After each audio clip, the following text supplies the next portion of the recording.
National Security Council is set to meet this week to discuss and operationalize strategies formulated in the recently ended cabinet retreat to address the country's grave crime problem. That's according to a report in the Jamaica Observer.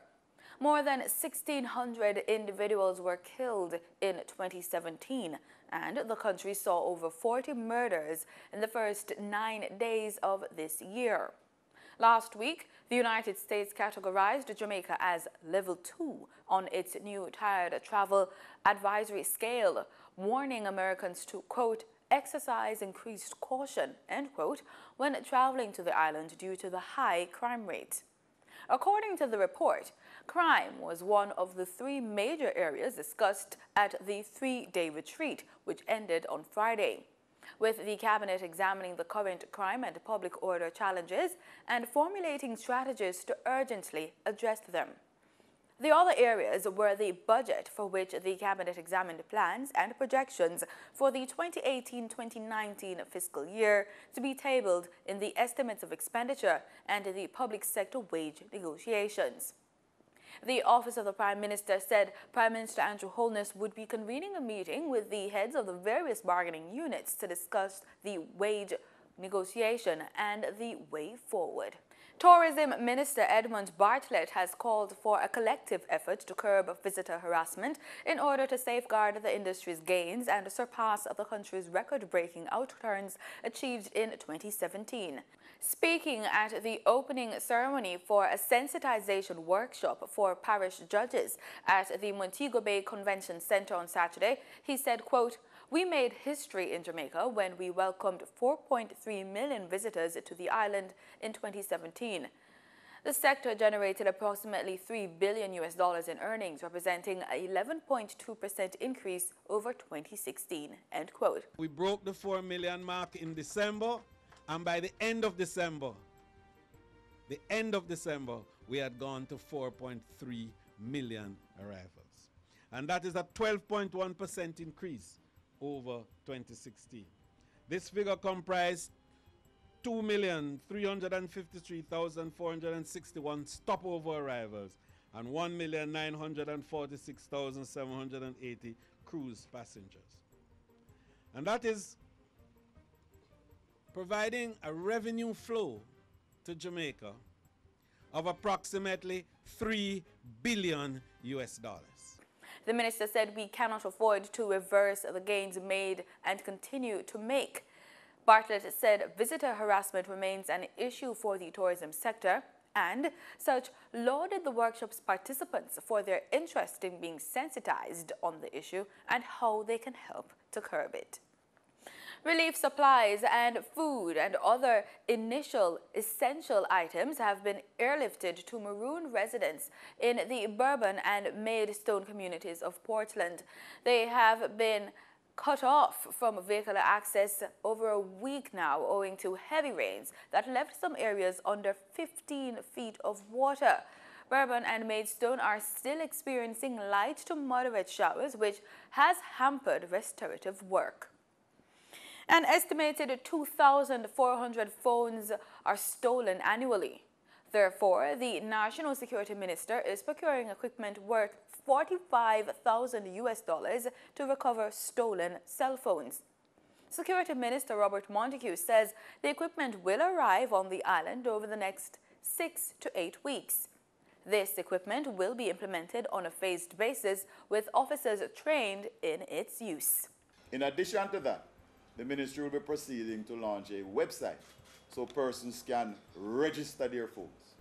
So if your phone is stolen and you're outside of the zone we're operating in initially, we can lock down the phone so that the phone just becomes a paperweight to the person who would have stolen the phone. Minister Montague was speaking last Thursday as he handed over 14,000 commemorative pins in the recognition of the 150th anniversary of the Jamaica Constabulary Force. Police Commissioner George Coelho spoke of the significance. I just encourage all members of the JCF to wear this pin with pride because it is, in fact, a milestone in our history. We must cherish one another. We do not know when it might be the last opportunity we have together. A message from the late veteran journalist Ian Boyne, which was played as hundreds gathered to celebrate his life at the National Indoor Sports Center in Kingston on Saturday. The audio clip was recorded by Boyne's former Jamaica Information Service colleague Donna Marie Rowe on Saturday, December 16, 2017, 2 days before Boyne's shock passing, and was solely intended to be played for JIS staffers at a Christmas soiree. The ceremony was punctuated with musical tributes, fond recollections, and mournful moments mixed with colorful humor. There were tributes from media practitioners and political leaders, including Prime Minister Andrew Holness. RJR Gleaner Communications Group CEO Gary Allen shed light on the future of two programs which were hosted on Television Jamaica by Boyne: Religious Hard Talk and Profile. Since his death, there has been significant public interest in the status of the programs. He explained he was advised that an announcement would be made certainly by the end of this month. Mr. Boyne, on December 18, 2017, died at the University of the West Indies following a brief period of illness. Veteran Member of Parliament for North West St. Andrew, the JLP's Derek Smith, says he will be resigning shortly. Mr. Smith made the announcement during a meeting of his constituency executive last week. He didn't give a specific timeline, but Mr. Smith said he'd shortly be formalizing and advising the Prime Minister Andrew Holness and House Speaker Pernell Charles of his intention to resign. Mr. Smith also is the leader of the Government of Business in the Lower House and Minister without portfolio in the Office of the Prime Minister, the OPM. He's been battling a serious illness over the last few years.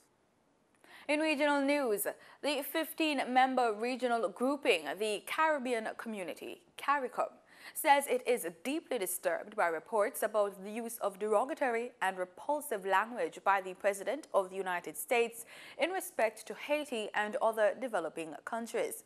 In a statement on Saturday, CARICOM said it condemns in the strongest terms the unenlightened views reportedly expressed. The regional body also pointed to what it says is a, quote, pattern of denigrating Haiti and its citizens in what seems to be a concerted attempt to perpetuate a negative narrative of the country. We are especially saddened that such narrative emerged around the time of the anniversary of the devastating 2010 earthquake, which took so many lives of citizens in that country, end quote. According to CARICOM, it should be recalled that Haiti is the second democracy in the Western Hemisphere after the United States, and that Haitians continue to contribute significantly in many spheres to the global community, and particularly the United States of America.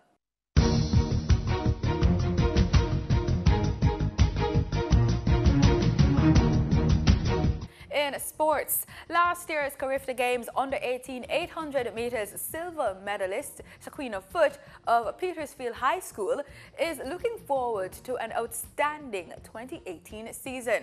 Foote followed up her brilliant clocking of 11.2087 done at the COCAA First Chance Athletics meet at Russey's High School last week in the 3,000 meters with 2.1933 in the Class 2 800 meters at the JAAA Puma Development Meet, Kirkvine, at Manchester on Saturday. She told the press, quote, I hope to do well in both events this season, winning them both at champs and making the national team, end quote. She added that the World Juniors, which would be the most recognized event on the junior calendar, is her ultimate goal for the season. And that's the news. Do stay with us. The weather report is next.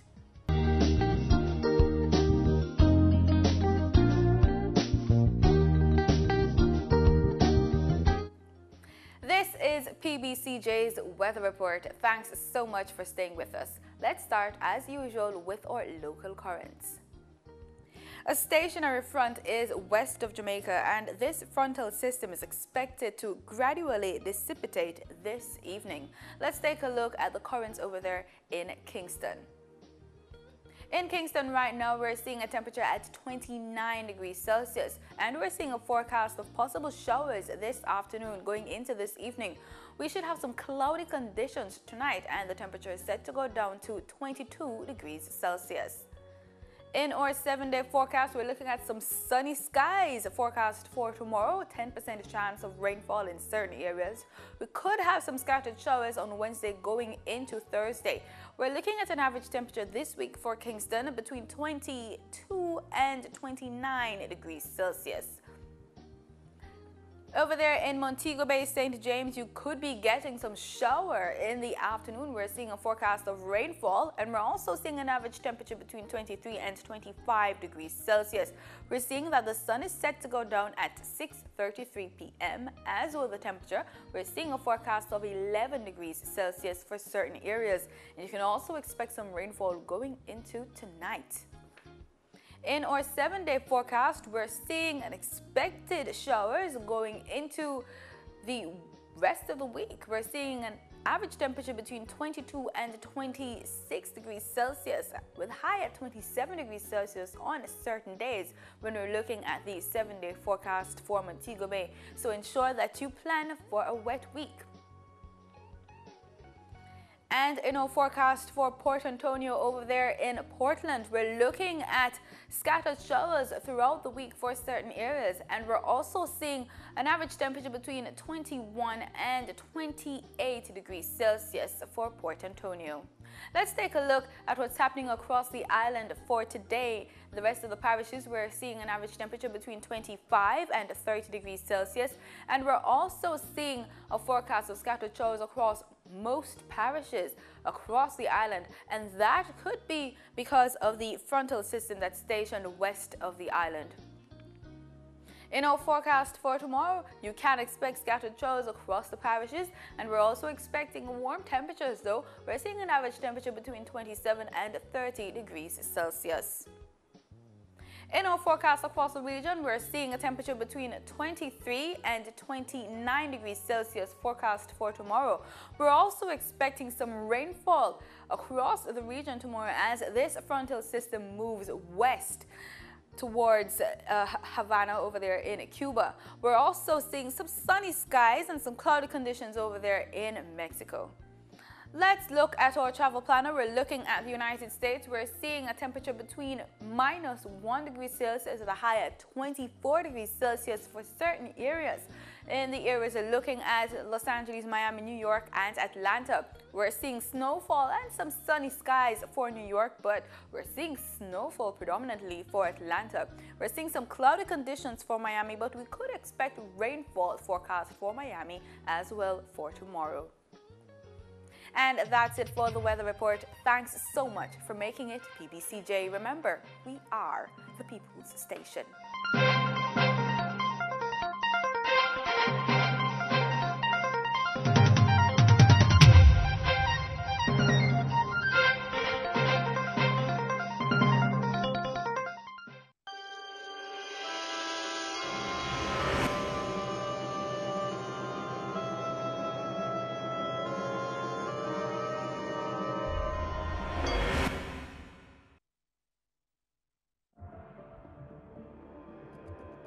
It was once